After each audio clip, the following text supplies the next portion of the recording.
A coroner has found there were serious failings in the care of a pensioner who died after falling out of bed in hospital. Herbert Millar died from a bleed on his brain after the fall at the Queen Elizabeth Hospital in Birmingham back in January. At an inquest last week, a coroner ruled that a failure to provide supervision contributed to his death. Callum Watkinson reports.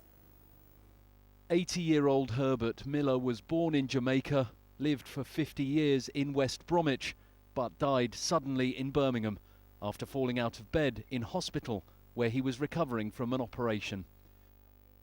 And as you then realize, his death shocked his 7 children and 31 grand and great-grandchildren who were expecting a homecoming, not a funeral. He was in good health, he was getting better off his operation, he was talking fluently. Then all of a sudden we found out he's going to die. It's a devastating shock to the family. I have nightmares about watching him die. We had to watch him, the family, from 9 o'clock till 5:30. We had to watch our dad die. Described as confused and disorientated while on the ward at the Queen Elizabeth Hospital, Mr. Millar was meant to be under constant observation.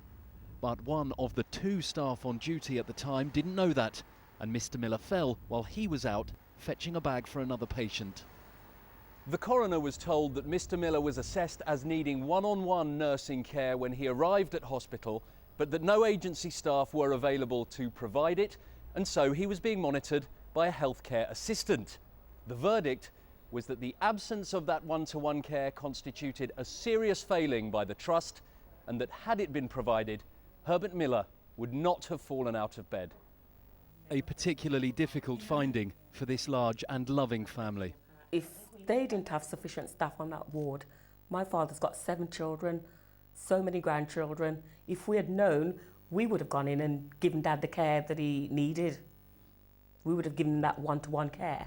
The Trust told us it has conducted an investigation and that as a result, policies and procedures in relation to falls risks and observation standards have been reiterated to all staff. Cold comfort to those dozens of grandchildren left only now with memories.